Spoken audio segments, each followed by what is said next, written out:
That was pretty crazy. Flowers bloom and rivalries keep budding on this edition of High School Sports Final. What may be the biggest lacrosse rivalry in the area went down through another nail-biter. The IAC usually comes down to Prep versus Landon. A Virginia Power trying to get back on track, and the story of the #1 soccer team in the region. Spring has sprung, and it sprouted. Another edition of High School Sports Final, next. You're watching High School Sports Final!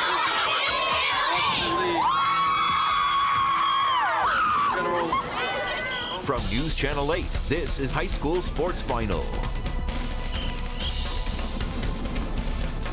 Hello and thanks for joining us for High School Sports Final. I'm your host, Robert Burton. Lots of scores and highlights to get to. No time to waste. Let's get right to it. The Madison Warhawks started the week as #1 ranked in baseball, but Madison lost 2 games last week, dropped in the rankings.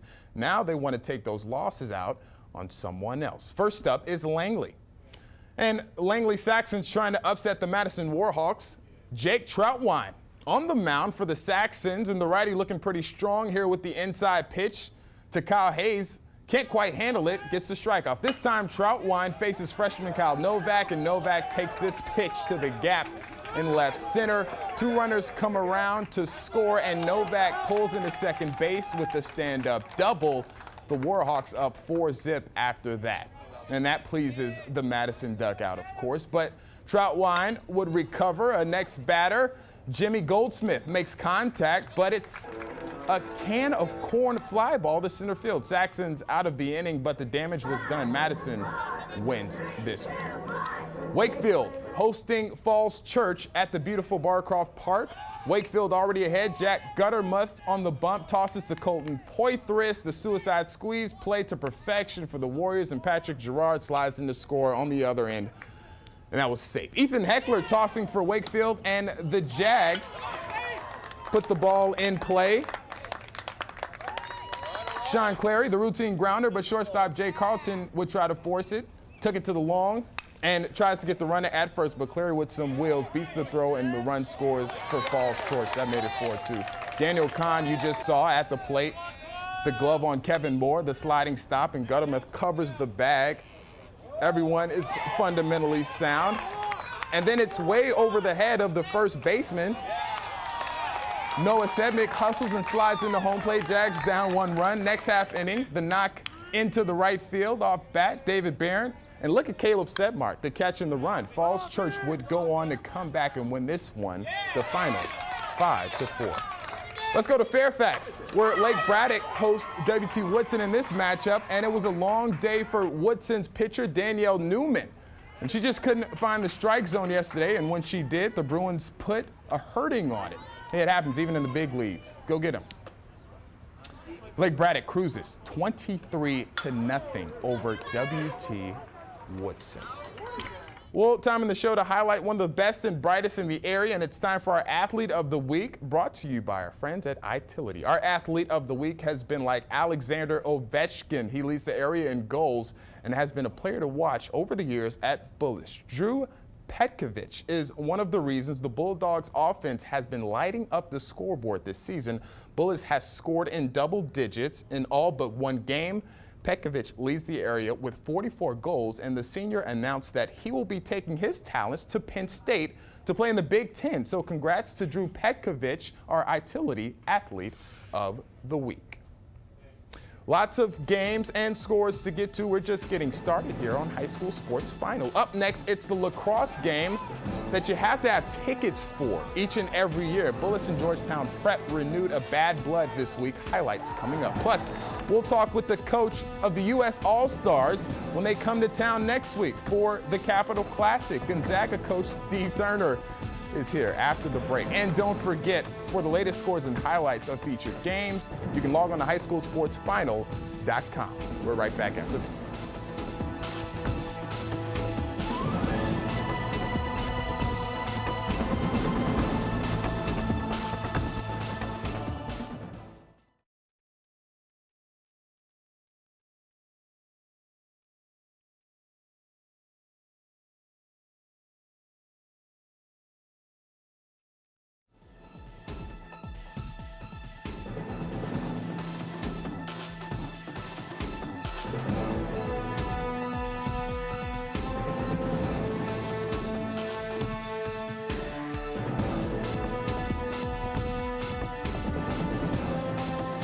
2 years, 1973, the best basketball player had not been cut from his high school team yet. And Kareem Abdul-Jabbar and Wilt Chamberlain were going at it in the NBA.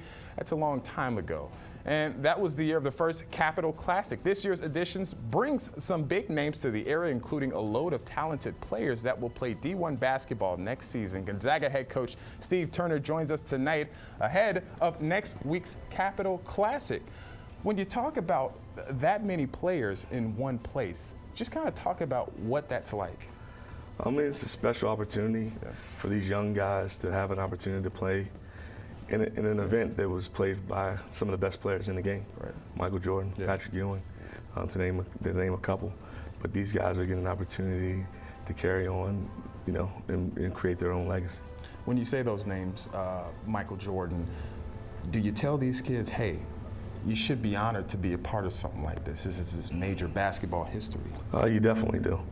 They're having an opportunity to be a part of an event that the guys before them created, made great, and now they're having an opportunity to showcase themselves. So you're coaching, correct? Yes. When you coach, I mean, is it more of a laid-back situation, or are you out there really trying to win a game? I'm trying to win. Right. You know, I've coached it before. Last time I got to coach the local team. This year I'm coaching the national team. But you know, you try to make it a fun situation, but you want the guys to compete and play hard, so that it's not just a game that's, you know, out of control. Yeah. You try to put in some simple sets, but allow them to play and create out of it. But I'm a competitor. I want to win. And this year, I'm having an opportunity to coach against two of my guys. Yeah. So we've had a lot of trash talking going on at school. So we got to win. Trash talking. I love it, though. I love it. Now, here's a crazy question. Are you a defensive-minded coach? I mean, I guess every coach is defensive-minded. But here's the thing. When you get a bunch of talented players like that, everyone wants to shoot. Everyone wants to dribble. Everyone wants to make the nice pass. Well, your prayer the night before is that you can convince these guys to play a little bit of defense. So I'm hoping that I'll be able to do that again. But, you know, some of the guys played tonight in the Jordan Brain Classic. Yeah. There's some of the guys that are going to be playing on the U.S. team. And these guys have been playing for the last couple of weeks in different events, McDonald's game, and the Dick's High School National Invitational. So they're ready. Yeah. They're prepared. They've had great seasons.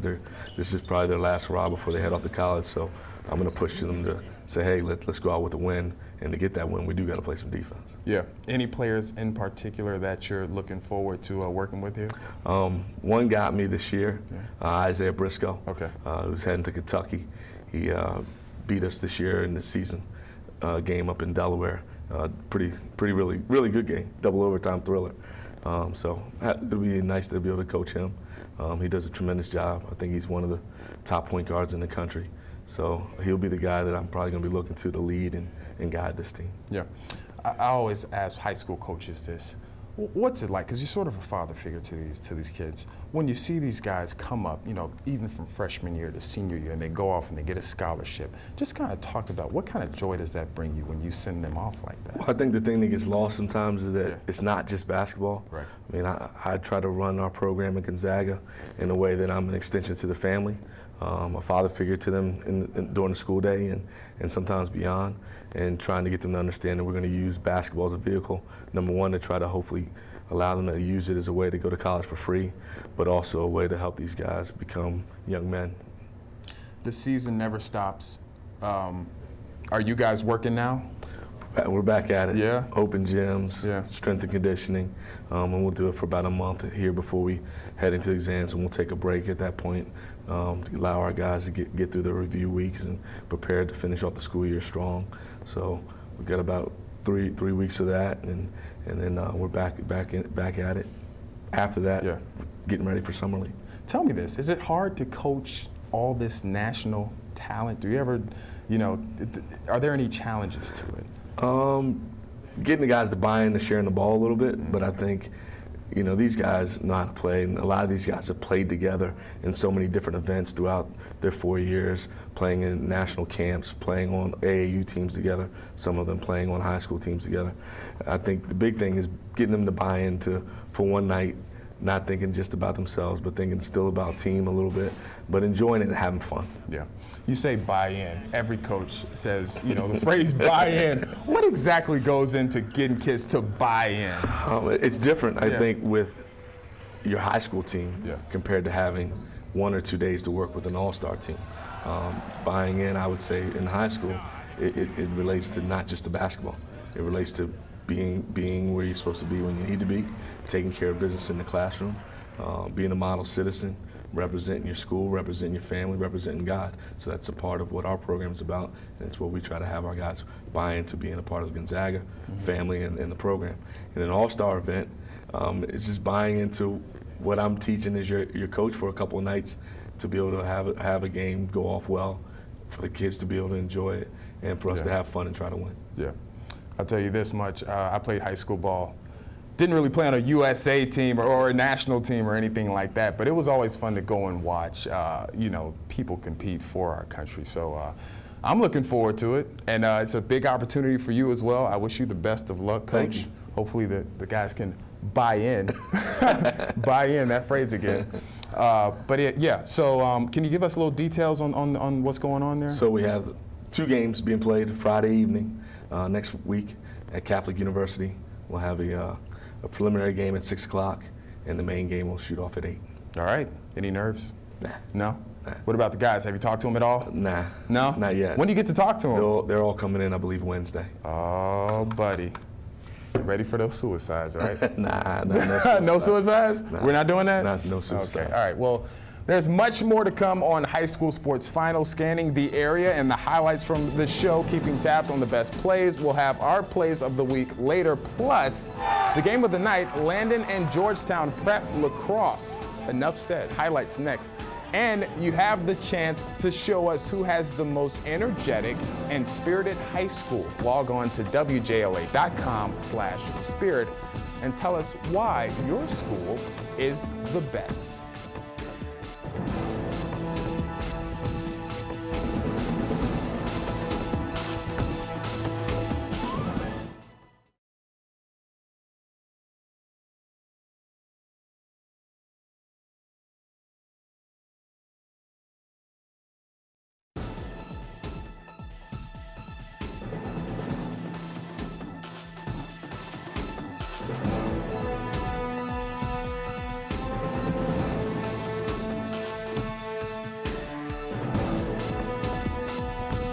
I think it's 2 of the best teams in the area, and year in and year out, the IAC usually comes down to Prep versus Landon.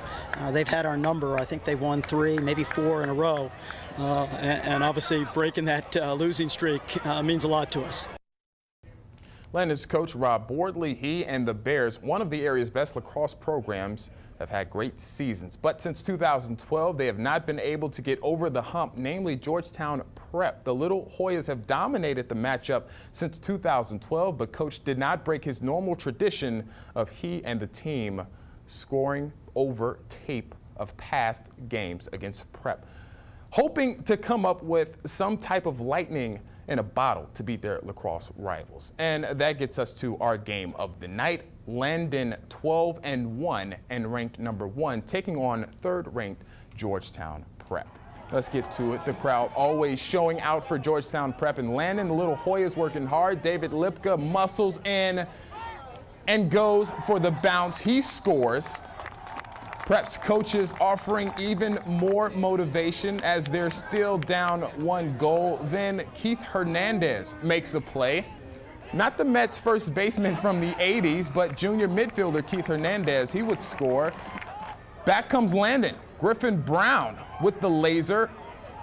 And wow, WOW, top shelf. How do you stop that? And did we mention that this was a rivalry game? Look at the physical play. I think I'll stick with basketball. Nice, Joe. Prep and Lipka again making moves, and he somehow gets this shot past Hunter Shells. The game is tied. Okay, we're working into 2 overtimes now. Nate Buller looking for a hole in the defense, finds Griffin Brown, and what can Brown do for you? The game winner. And the Landon sideline erupts. Landon beats Prep for the first time since 2012, the final 6-5. It's pretty crazy. I don't think it's really hit me yet. This rivalry is huge, and we watch the video every year. Coach Burley shows us the video every year, just how much it means to all the alumni and everybody. Yeah, it's pretty good. I don't think it's hit me yet, though. Oh, I'm ecstatic. I'm exhausted. I'd like to go home, just take a nap. I'm kind of asking myself, do I really enjoy these games anymore? You feel ecstatic or you feel depressed and lonely. So today, I feel ecstatic. All right, back over to VA. Lake Braddock stumbled this week, losing 2 games, one of which to a very, very good St. John's team in an interconference matchup. But watch out for the Bruins and coach Jody Rutherford. He's always having the Bruins playing just right at the right time. Ethan Rowland is at the plate and hits a screamer in the center field for the single for Lake Braddock. But check out Randy Prosperi on the bump for W.T. Woodson, and Nate Contrino for Lake Braddock hits a flare in the right field, and the first baseman and right fielder just can't get there. Contrino finding some green space. Prosperi still dealing as he punches out Nick Neville. Swing. Here's Prosperous again, but this time Jacob Scott catches Colin Brechwald trying to steal second. W.T. Woodson put up a great effort. Lake Braddock wins this one, the final 8-2. Anyone for some soccer? The Langley girls and Bay Kelly Russo in the box, and Kelly Russo was pretty strong. Didn't face too much pressure, but when she did, look at the save right there. Langley on a 3-game losing streak, kept the pressure. The Rebels, how about that? Shot after shot, the Saxons tried to get the first goal, but to Emily Berry's credit, she kept shutouts. The opposing coaches trying to call the girls and get it right. Langley with the corner, though, and look at Emily Strawn. Tries to get that one in the air, but again, Berry with the stop. How about a great defensive game? All right, still more as we wrap up this edition of High School Sports Final. Dingers, K's, diving catches, diving stops, goals, blocks, and more. This edition of Plays of the Week is right after the break.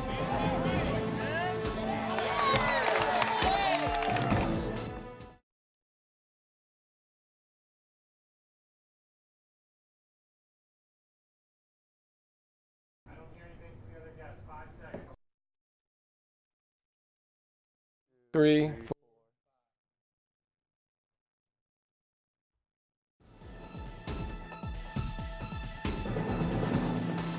Go to our Facebook page at High School Sports Final. Select your choice for the play of the week.